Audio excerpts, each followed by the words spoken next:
Hello and welcome to Tiny Desk Knitting with Emma. I'm actually recording this on a Tuesday, which is shocking. But Tuesday's my work from home day, as I've said before probably.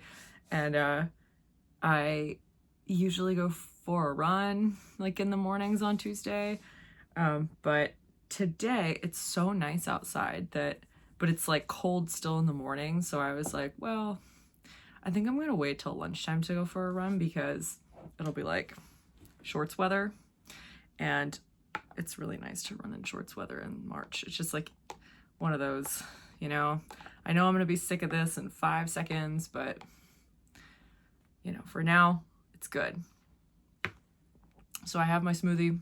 I don't have a ton to talk about, but I'm gonna show you what I've been working on and do my normal thing, and it will probably end up being like almost an hour long because that's just who I am as a person, apparently.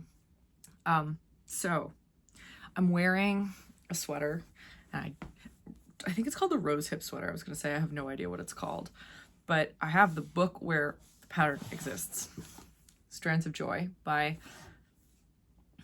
the English pronunciation of this name would be Anna Johanna, but I know that she's like Finnish and you probably pronounce it differently. This was the first Strands of Joy book. It came out in 2021. I think there's a second one now. I do not have it, but I'm sure it's also beautiful. Rose Hip 88. So this is, I remember seeing this pattern in the book. I made it into a cardigan also. This is Rose Hip, but it's really, really low contrast. So this is knitted in Spin Cycle yarns.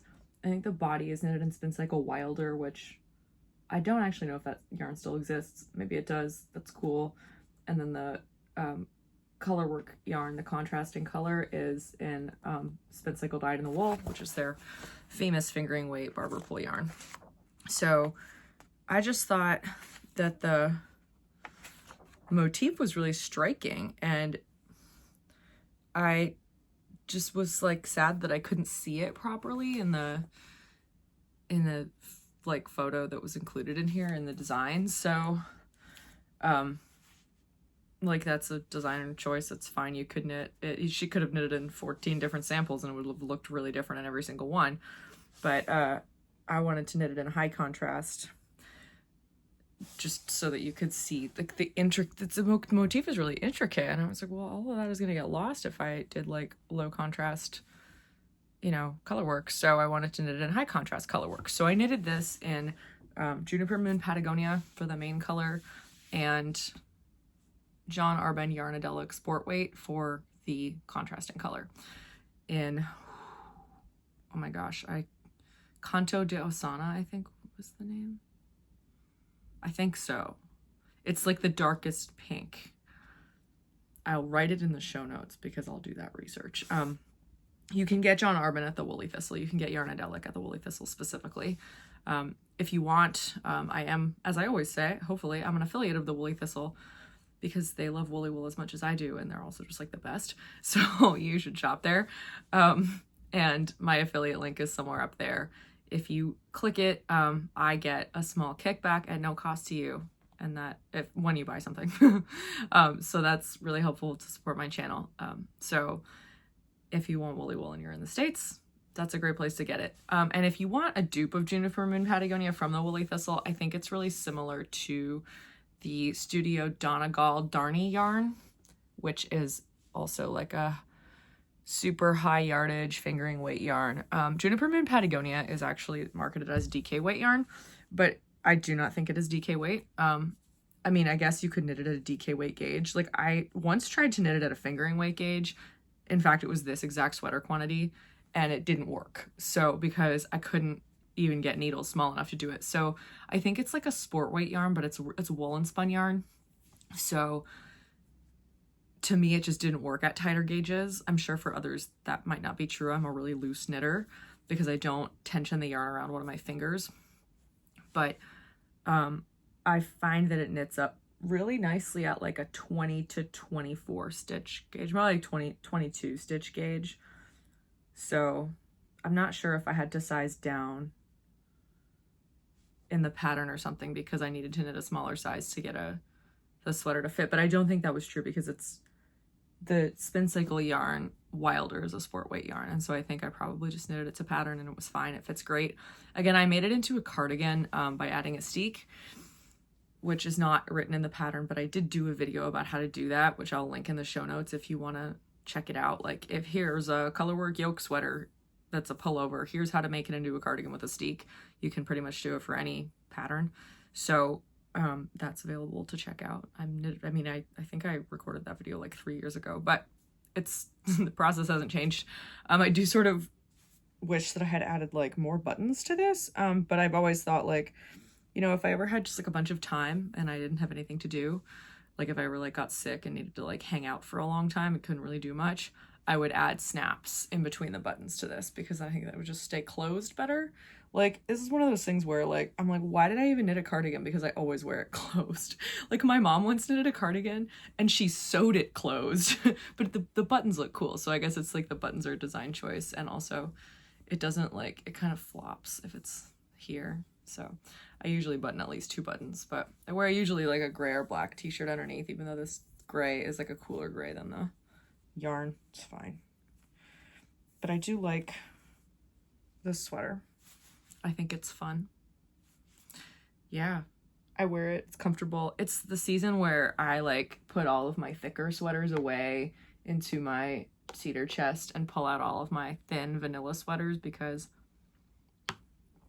it's that time of year and it's fun. Sometimes I just like forget about all the vanilla sweaters I have and I pull them all out and I'm like, oh my gosh, like I have one for every day of the week. This one's not a vanilla sweater. This is a colorwork yoke sweater, but it's lightweight. And I would actually, I think, like to knit some more colorwork yoke sweaters in like a lighter fingering weight. I was really into knitting big, thick Aran weight colorwork yoke sweaters for a while, and I kind of went down to like worsted, DK Sport, did a couple in fingering weight, but not that many, and so I think it would be fun to revisit that and knit some in woollier wools that have some more structure. This is as close as I got, pretty much. But I do really like this, and I really do find the color work so intricate, and I'm just so impressed with the way that the designer was able to create this motif. It's amazing. So, you know, I love that. Also, the cover sweater is the one that Monica knitted, Thistle, and when she came on the channel, this was like 2 years ago. Oh my gosh. Sometimes I think I should like go to her house and be like, you're gonna come on Tiny Desk Knitting again, and she'd be like, absolutely not. Like, but she knitted that, and everybody was so impressed with watching her cut the steek live on Tiny Desk Knitting. It wasn't live, it was, I recorded it and I put it on the channel for her terror. But she did a great job, and right now she's actually working on a Fair Isle cardigan that had like, she knitted it in pieces. She was like, I'm gonna knit this in pieces so it fits well. And she said that was not the problem. The problem was not purling color work. The problem was how many ends there were, because she did 2 front pieces, a back piece, and 2 sleeves, and so every single piece had ends. Whereas like if I knit a piece in the round, the body, there's only 1 set of ends for the body, and then there's a set of ends for each sleeve. But if you do a steek somewhere, like if you're making a cardigan, you don't even have to weave in any of the ends on the body, because you change colors in the middle of the steek, and like then you just snip them, which is awesome. And then even if you're knitting a pullover, you're gonna change colors out either of the sides, and so you'll have to weave in the ends until you get to the armpit. But then this, again, there will be a steek that you create a bridge like for the armhole, the arm side, and then you don't have to weave in those ends either. So there's definitely perks to that. So yeah, but yeah, I did this week. So last week I was talking about how I like got really into knitting these socks. And I know that I showed them blocked. They're just right here if you want to see them again. I'm only picking these up because I need the blocker, which I forgot I needed to show the other socks that I have now made. So I made the Shawl Cottage socks, and I showed them last week. Knit them in Eden Cottage Milburn 4-ply. I'll put that in the description. And this is a pattern from Helen Stewart's Handmade Sock Society Season 2, which I love, my favorite season. Knitted all of them. Now apparently I'm knitting them all again. And last week, if you watched, was like, just kind of like looking through some of my sock yarns, which is this square. but also like elsewhere. There's a lot of sock yarns in my house. And thinking about how much I wanted to knit more socks. So I started knitting more socks. I'm not sure if I pulled this cake out last week. It wasn't a cake at that point, it was a skein. This is, oh my gosh, I think I threw it away. I think it's Lorna's Laces is the brand. And it's just like well, it said it was an 80-20 sock blend, but it is 4 plies. So either it's a very different, I don't know where the heck this plier is, but to me I just assumed it was a 75-25 blend, unless the base is from somewhere else that I don't know about. But it's super fun. It looks like funfetti, and I know that the colorway is called Lyme Regis, like Lyme, Lyme Regis, like the place on the coast of England. So that's fun. I don't know why it's called that because I've never been to Lyme Regis. So if you have, and you know why this beautiful funfetti yarn is called Lyme Regis, let me know in the comments because I'm interested and I would love to go there.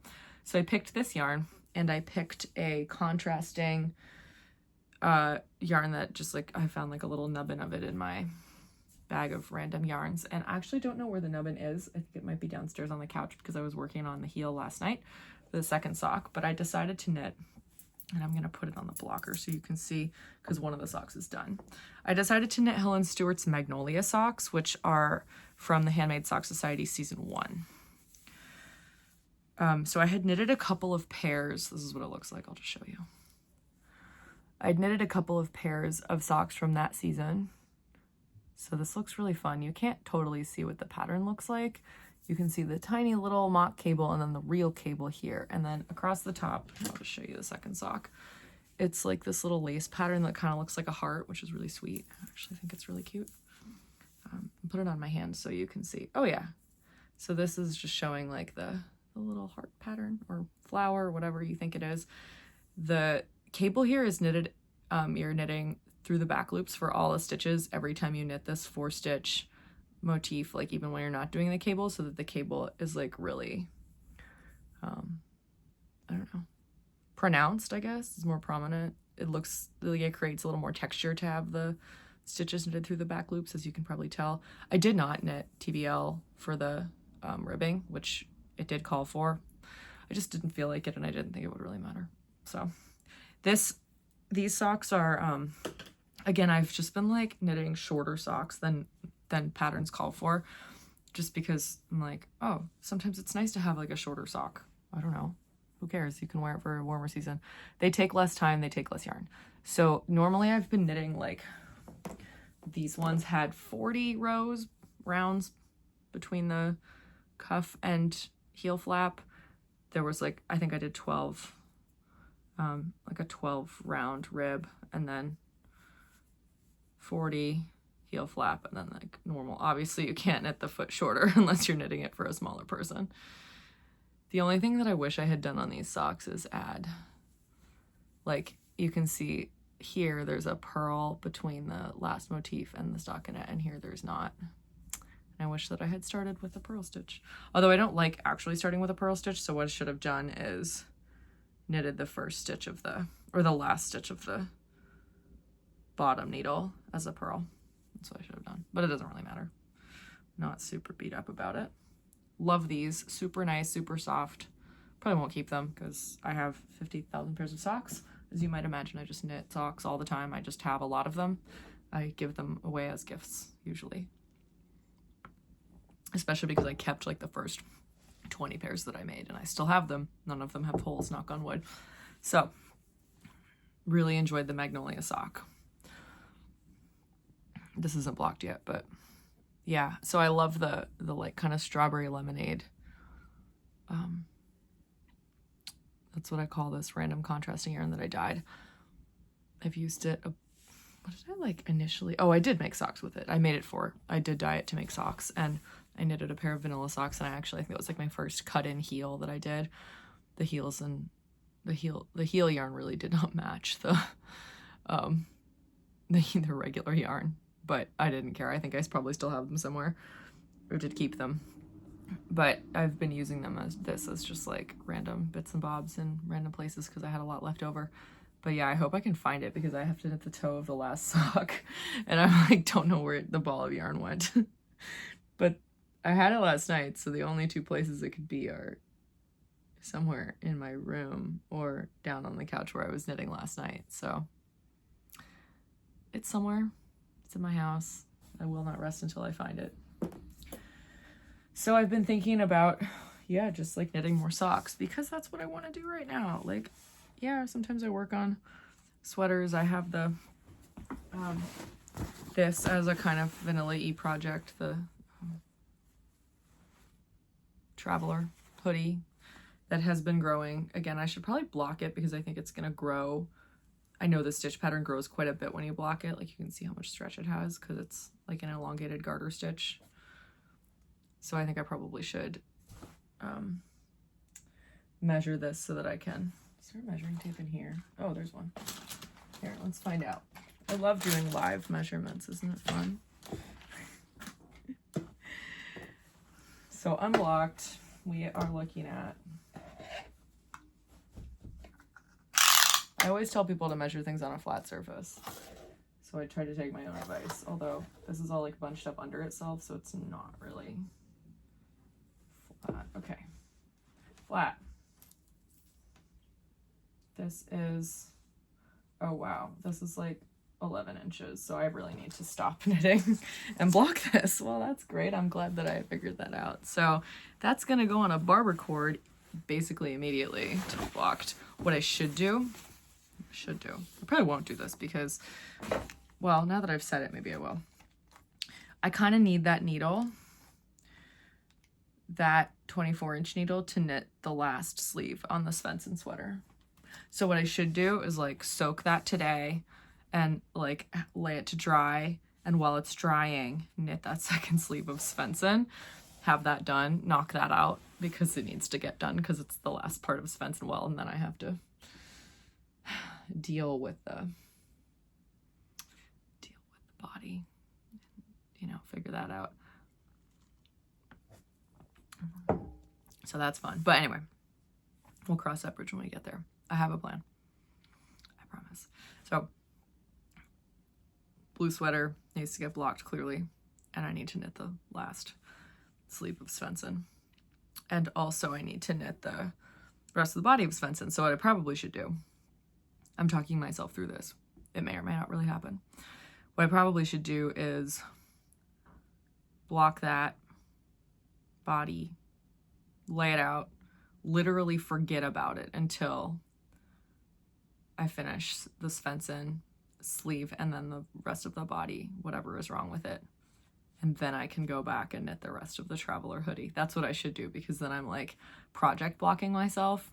Even though I absolutely have a set of interchangeable needles and could make another like US 4 24-inch needle very easily. Like, this is the point. That's not the point. The point is that that is just enough work that I don't want to do it. So, you know what I mean? It's like put enough friction between you and the task so that you will not procrastinate or whatever, or, you know, between you and the procrastinating task, that you won't do it. It's like putting your phone in a drawer during work. You can't see it, so you just sort of forget that it's there. Even though the labor of getting it is very easy, all you have to do is open the drawer.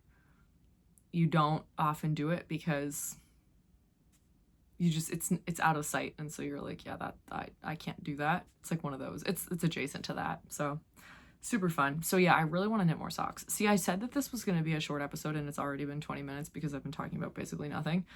Well, that's not true. I've talked about 2 of the things on my list. So that's fun.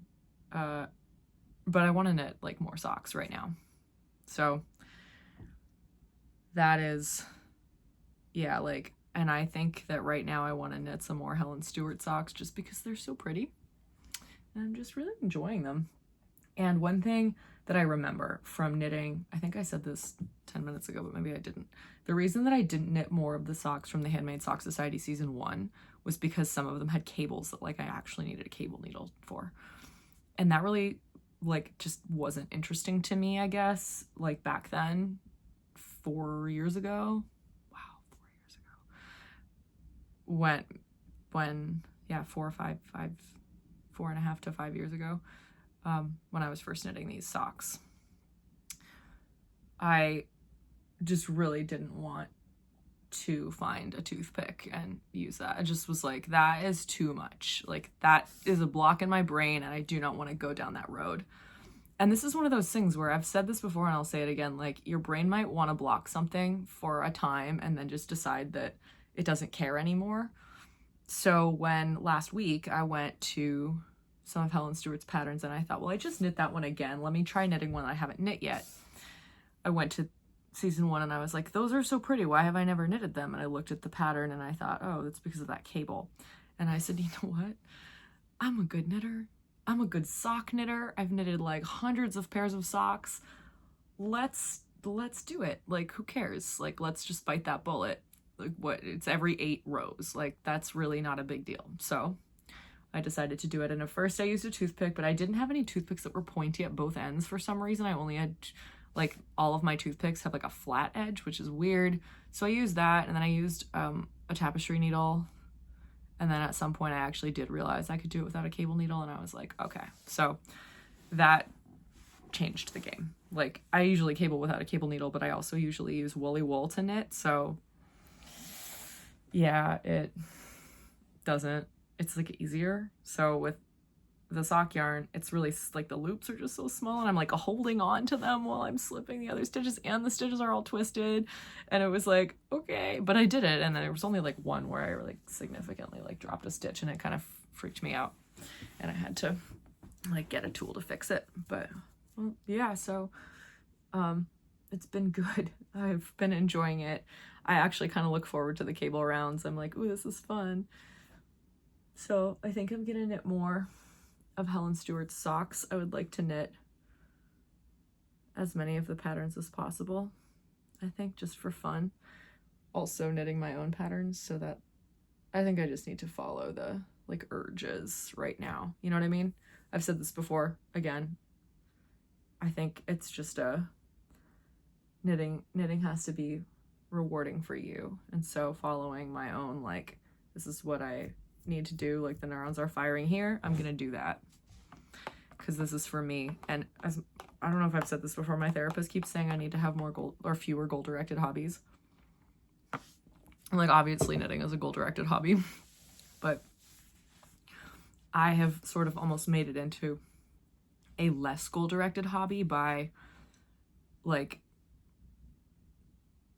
not having goals of like, I need to knit that thing and have it done by this time. It's like, I'm gonna knit this because this is like, I've knitted so much in my life that it's crossed the boundary into like, this is a work thing, and to me it's like a self-care thing, which I think is true for a lot of people, but like knitting is a almost thoughtless process. So knitting is what I do when I'm relaxing and not what I do to stress myself out. And so I think that choosing to knit things that don't stress me out and that like fill me up is always preferable for me right now in this phase of my life.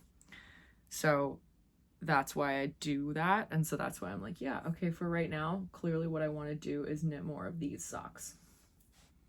So we're just going to do that. Yeah, we're going to knit socks for a while with no particular end goal in mind, but this is making me happy right now, so I'm going to keep doing it, you know? So I don't know what yarn I'm going to use for my next pair. I have a lot of options in there. I have more options elsewhere. There's like I said, there's just like a lot of sock yarn here. I also have some bare sock yarn that I could dye myself. The options are literally endless. So I don't know what to do yet, but I think I have the pattern picked out. I like the idea of the light speckle yarn. I think I might knit like the hazelnut socks, which are in the season 1, and they have like a little like lace cabley thing down, twisted stitch pattern down like one side of the sock, which I like doing because why do I like doing that? Sorry, it's like not actually that early in the morning. It's like 9:15, but I just kind of like stop thinking sometimes. yeah, like if I haven't run and stuff, sometimes I just, like, my brain is not quite awake. It's not like when I took the sleeping pills a couple weeks ago, which was so funny, but it's definitely like a little bit, you know, I haven't talked to anybody else today, so it's like the neurons haven't fired as much as they need to. But what am I saying? Speckle yarns, cables, travel down the sock. That sounds interesting to me. It's like mostly vanilla, and then you get to this one little part every row where you're like, I have to focus for a second. And usually I don't know, I think I memorize patterns quickly because you just get used to it. Like the more patterns you knit, the more you get used, your brain gets used to chunking patterns and seeing the visual changes in the sock that correlate with those rows in the pattern. And it's just really easy to like read your knitting, like read the pattern on your knitting and be like, well, this comes next. Especially with like 8-row repeats or 8-round repeats. That's pretty standard, you know, easy to memorize kind of thing. So I like the Magnolia socks look complicated, but they only took me maybe 5 rounds to, you know, memorize. Oh, I think I was talking about how I was knitting these shorter, but I was like knitting a lot of socks shorter, like 40 rounds ish on the leg, but this one I did 48. So this is an 8-row round repeat. So I did 6, excuse me. I did 6 times 8, 48 rounds. So it's not super, super short, but it's not like mid-calf long. So yeah. So I don't know what, well, yeah, let's see what I have over here. Sometimes it's fun to just pull stuff out. I have a little Rambler. I have some like BFL this is so pretty, but like you can't do anything super detailed with it because you won't be able to see the texture. This one is fun. It's like an 80-20, but it's not a full skein, and I don't trust that I would get a whole pair of socks out of it. That's not sock yarn. This is pretty. I dyed this myself. I definitely want to use that for something pretty this year. I just think it's tonal and fun. Some more Rambler. What's your first size here? Oh, I have more bare sock yarn in here than I thought. Okay, I need to like get this, put it elsewhere. These need to go in the white. Oh, I wonder if I can make this if I, oh, no, this is like having to actually like, you'd have to like do a swish, you know, when you like throw a basketball into the net and it doesn't hit the rim. Like that's what I would have had to do in order to get into the bag back there. And both of them hit the back and then bounced off because I threw them too hard. Fun fact. Here's another one of Lorna's laces. So this is what the yarn, so it's shepherd sock. Oh, there's a bunch of stitch markers on that. Oh, fun. Here, I guess I should take it off and put them away. I wonder if I was the person who put those on. Probably not. I don't think I did that. I think I got this yarn from someone else and those probably just came on and I didn't realize it. But this is fun. This one's called Girls Just Want to Have Sun. I could envision this being like a DK sock held together with a white yarn. It'd be really fun. Like a marled sock. Or even the leftovers of this. It could be fun together. You know, this is another one of those. This one's shepherd sock called Apricot. Oh, this one's pretty. Also like a light purple tonal. But this is kind of what I was envisioning for like one of those socks. Just these like random splashes. I did dye this one myself. Fun. There's a lot of blue though, and I think that it might like not stripe evenly. Oh, this one is also bare. Oh, that one made it in. Yes. I'm so weird. This one I love, but again, this is like this is Bear Paw Sock from Farmer's Daughter, from Sock Squad, from 2021. Yeah, November 2021. Wow, that's a long time ago. Ermias. Anyway, yeah, this also pretty, but like you need to do something that's like all over texture or like somewhat plain, like because there's things that won't show up, like twisted stitch patterns aren't going to show up with that yarn because it's too dark. Wow, it's like, oh, more Rambler. Actually, that would be fun. This is a light color. This is lichen. I have some Rambler that was like so old it didn't even get tagged. Like It was like, they sent it to me because I designed socks for Rambler when it first was released. And the Rambler's the Woolly Thistle's in-house sock yarn that gets produced at Bat and Kill Fibers. You can always find us at the Bat and Kill booth at Rhinebeck. We always do a meet and greet there on the Saturday of Rhinebeck weekend. I have a West Yorkshire skein. This is just like, oh, I have Drover sock. That would be fun. I have 2 skeins of Drover sock from Daughter of a Shepherd. This is probably from a selection box or like the sock box. Like, I don't know. And I think it was also in 2021. 90% British wool, 10% nylon. They come in 50-gram skeins. So I have 2 of those. Wow, there is so much more yarn in here then. Oh, that's pretty. I still have this. Oh, I hand dyed this. This is yak sock yarn, like the Bear Paw. It's the same blend, so it's merino nylon and yak. But I dyed this one myself. I forgot I still had this. To be honest, this is one of my most favorite skeins of yarn I've ever dyed. And I've never used it. Holy, there's more Rambler. Yes, we love Rambler. This is Trillium. If you buy Rambler with my Woolly Thistle affiliate link, I get even more of a kickback, I think. If you need a reason to do that. It's 80% Dorset, 10% Corriedale, 10% Grey Romney. It is not superwash. It does not have nylon. It is 3-ply. Sorry, I'm probably holding this and you're like, what? Tell me about this. This is a sock skein, a 50-gram sock skein called Wildfoot from Brown Sheep Company that I got from a sale bin at Rhinebeck, and it was $5. I don't know why. It was like a seconds bin, probably because nobody wanted this color, which is insane to me. Yeah, Monica, if you're watching this, you're probably gonna get those socks because you love neon. I did give Monica a very bright yellow skein of yarn for her baby, because Monica loves neon, and I was like, hey, you're like on leave, you can probably knit, so here, knit your baby this incredibly bright neon yellow sweater because you love neon. Oh, and I also gave her some like neon green kind of hand spun situation, which I think would go well with the yellow, although I don't know if they're the same weight. She might have to do a stripe situation, but it'll be fun. Oh, I was thinking about this too. I have this skein of a one-of-a-kind skein of Swanky sock from Magpie that I've never used, and that needs to be something beautiful this year. I can make some beautiful socks this year if I got down to it. Here's some John Arvin Exmoor. You can get Exmoor at the Woolly Thistle as well. This is such a cool label. This is the colorway Mackerel Sky. This does have nylon, but it's all wool except this warbless is superwash treated, so it probably won't shrink. And like, look how nice that is. It's so woolly. This is actually so nice.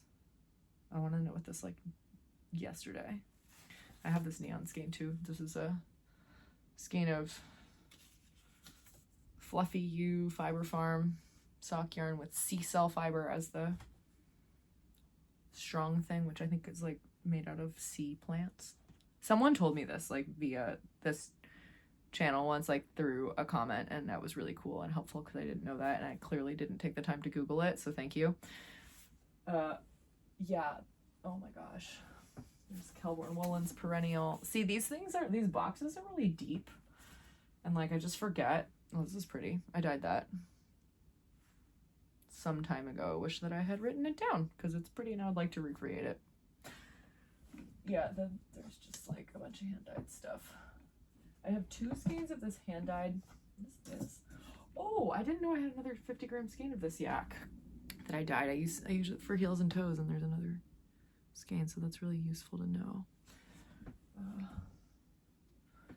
Both of these are sock yarns, and I hate that they're like, even this one is tonal, and I don't like it. I don't like this shade of purple at all. I don't know why. So I really need to over dye this. This one especially looks so flat to me, and I just can't stand it. So I'm gonna over dye that like a really deep, sort of really, really dark purple. This I'm probably also gonna over dye. Oh, maybe not this one. I do think the tonal is fun, but I don't like it. So I think I'm gonna over dye it. If it were like this color the whole way through, I would love it. Just like this. If it were like that, I would love it.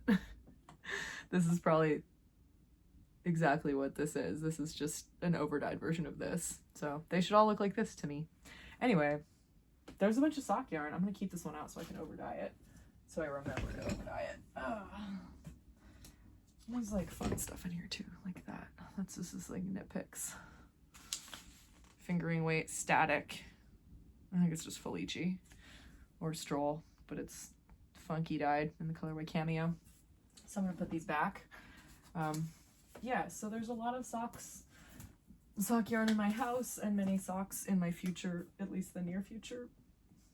This one we need to keep on the top so I can see it. So what I'm gonna do right now is like, what I should do more often is like put stuff away where like the things out front are the things that I know I want to inspire me. And like the things that have been out front need to go in the back because I've seen them already and I know that they exist. So I'm like, okay, maybe that's Rover. Go up there. But like things like this is just like the cakes. They're always out because I don't want them to fall. But I'm like, I could put the cakes in the back. So let's put the cakes in the back for a while.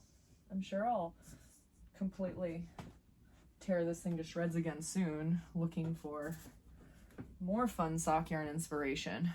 But for now, we need to highlight the things that have not been seen a whole lot, so that I always do this because I want yarn to inspire me, like, but in order to do that, like I always say I want it to talk to me, but in order to do that I have to be able to see it like all the time. I need repeated exposure to something if I want it to. So like here's like the 10 sock yarns that I really love and feel like I want to. Where did I put that purple one? Oh well, it's in there somewhere.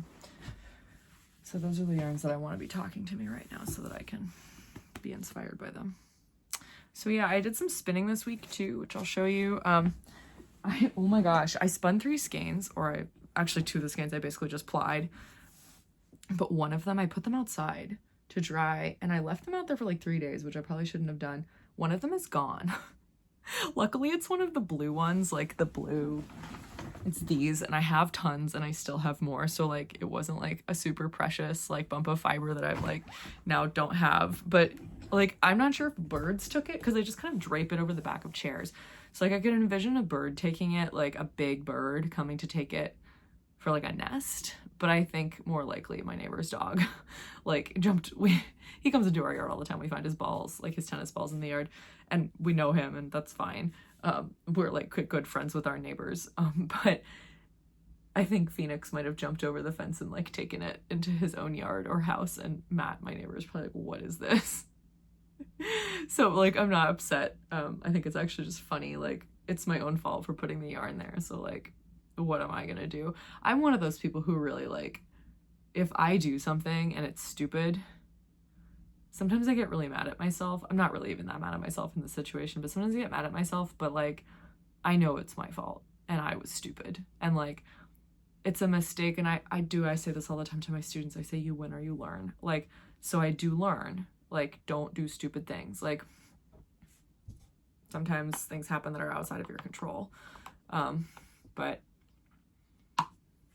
you learn. So I learned like, okay, maybe I shouldn't let my skeins of yarn dry outside anymore. I should just dry them in the shower like I usually do in the winter. They get plenty dry there. It's no problem. So, you know, you win or you learn. So I don't know where that skein is, and maybe Matt will find it and be like, is this yours? But it doesn't matter. Maybe the birds are using it. They will have the brightest blue nest, and I hope that makes lots of those birds happy. That's all I can say about it. So it's kind of funny, but I did do 2 other skeins. So I applied a purple skein. I started spinning, this is a John Arbon fiber, as I showed before. And I started spinning the second bobbin, and then I just plied off one of the skeins because I know it's going to become 3 different skeins. And I love it. Again, I'm going to have so much of this. I don't know like what to do with it. I'll probably give it to my mom or Monica or something, but it is very nice. Can't remember. I think hang on. It is Falklands Merino 80%, alpaca 10%, silk 10%. So mostly Falklands Merino with a little bit of alpaca and a little bit of silk. Could be a nice shawl. It's definitely like a sport to DK weight, which was intentional from me. And then I got bored with spinning the blue and the purple, so I just decided to spin a skein of this.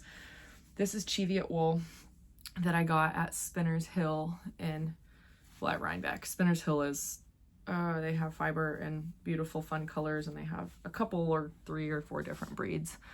And this was just a fun, funky colorway of like burgundies, purples, bright orange. I was really charmed by this colorway.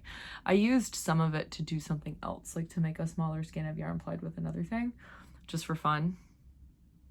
But then whatever was left, I just broke it into 2, spun it fractally, woolen spun. It was really quick. Woolen, to me, I find woolen spinning goes faster than worsted spinning, probably because you need to exert less control. And I just really like this skein. It is a DK kind of worsted, just because woolen spun, especially with like Cheviot, which this is, it'll puff up after blocking anyway, so it's definitely squishy. Could be like a fun hat or something, but I really do love it. I think that this was fun, and I think I just need to do more like fun spinning stuff. This is just one of those things where in my life I feel generally more like things need to be fun. Like sometimes I take things too seriously, and then you just sort of get bogged down by them. It's like, you know, I think spinning and knitting, I don't. I try not to take myself too seriously as a knitter anymore, because again, I just really do this as a thing for me. But spinning, I'm like, oh, I have to spin this like huge quantity of this purple yarn. It's gonna take a long time, but it's like, yeah, I just broke it up into like, okay, I did this, and now I'm gonna you know, spin something else as like a, you know, placeholder for a while, and that's what I'm doing, and it's fun, so no problems. So it's like running, sometimes I do that with running too, and I'm like, I take it too seriously, I go too hard, I don't go hard enough, and then I realize that if I do this with other people, it becomes more like play, and it's way more fun, and you still gain your fitness and have a good time, and yeah, it's just like all around a good experience. And so I'm trying to like go to more run club things with my squad, with my team. Like I almost always go on Saturdays when I can now, unless I really need to run. Like I need like a chill Saturday run, because the group, it's called Tribe, the group runs faster, so I have to like make sure that I'm ready to run a fast 10-miler, and then like maybe tack on my other miles that I need for marathon training, like after or before. But they also go on Mondays, and so I actually went last week with Jordan, my roommate, because I had to pick up a t-shirt that I had purchased from the group, like a racing t-shirt, like a kit t-shirt, and I needed to like go pick it up. I realized on Saturday that I could have picked it up on Saturday, but I brought Jordan with me because her friend wanted to go, and but then that friend ended up bailing. So we went and we just like walked. There's a 3-mile and a 1-mile on Mondays. And so we just walked 1 mile. We had a nice time. But because I had already done my run for that day, and Jordan was like, oh, like next time I want to run. Like that was fun. And I feel like that was like, I could totally run 3 miles. Like that was so, walking one was like so easy. And I was like, yeah, it was fun. So this week, her friend who wanted to come actually did come with her boyfriend, partner, and they all walked together. But and then those two were like, oh yeah, we could run next time. So it was like, oh yeah, gateway. So I actually went last night too with them, because daylight saving time changed the clocks on Sunday, which made church really a very sleepy, yawny time on Sunday. It's hard to get up early and sing 2 services, but it was whatever. It was great. And then yesterday, yeah, I got up yesterday and I knew that it was going to be hard because it's so dark in the morning. So instead of like running like 7 miles that I had prescribed for myself, in my training plan, I ran 4. Like, I started later and I ran 4, and then I did my 3 with the tribe later. And like Knitton came with us, and that was really fun. And then I have like more friends there now that I go every Saturday, and so they were there too, and we like all ran together, and it was just like really fun. And I was like, yeah, this is fun. This is play. Like, here I am with my friends just talking and having a good time. Like, this is what a hobby should be. And it made me feel like I came home, I felt great. And we weren't running slow even. It was kind of like faster pace run. It was just awesome. We had such a fun time. So I feel like that needs to be like something that I try and prioritize, is like splitting my mileage on Mondays so that I can go run with my friends. Have a nice time. Just vibe. So I'm gonna try and do that, I think. And yeah, I had some cumulative fatigue buildup. Last week it really hit me. Kind of like Tuesday, Wednesday, Thursday. I was like, my resting heart rate was high. My like body battery wouldn't charge over like 35, which is like out of 100. And like sleep is supposed to charge it to like 70, 80, whatever. So it's like, oh, that's really bad. Like today it's 57, but that's probably gone down. Yeah, it started at 72. That's like pretty normal for me on a Tuesday. So yeah, like it charges overnight. And then so like if you're like really, really fatigued and your sleep is not as recovery inducing as you want, then that like doesn't charge properly and you're like totally down for the count. So like you can tell you're tired, but also the like metrics on your watch, which like measure all of your like heart rate reserve and or heart rate whatever, variable heart rate thing, HRV, which my watch is like cheap enough that it doesn't tell me my HRV, but it knows it, and like that's how it calculates your body battery. And I'm like, you cheap piece of crap, just tell me what it is. But I also think that heart rate variability, that's the V stands for. I sometimes think that like I did not want a fancier watch than this. I didn't, because I think the more things and like especially there's watches that like you wake up and it's like, here's your morning report, and I'm like, do not tell me. Like I know what training I need to do today, and if I am like in a headspace of like I'm weak today, I won't have a good workout. And I know that I can have a good workout, and like due to cumulative fatigue and like working hard, if I recover properly, that's like a gain. That's the super compensation that your body will make. And like marathon training is all about super compensation and fatigue and like recovering from fatigue. So you can't just like decide to not do your workouts unless you're like really, really gassed and like you really can't do something. Like a lot of marathon training is pushing through cumulative fatigue and then resting and recovering, like having a down week every few weeks and having super compensation. So like even already, like by Saturday when I went for my run last week with the Wolfpack Saturday thing at Tribe,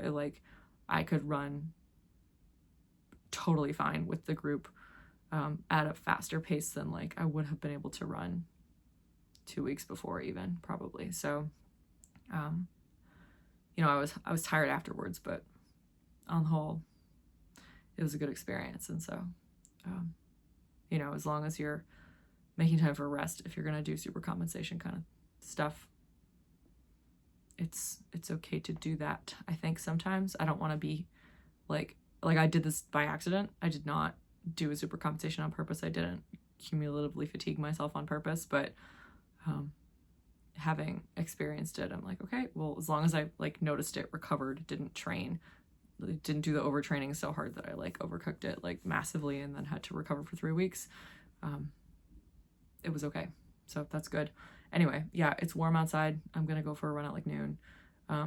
I had a dream last night about processing fleece and wanted to wake up this morning and do that, but I was like, it's Tuesday, what are you doing? So next week is spring break and I have 3 days off, maybe 2 days off. I don't know how many days off I have.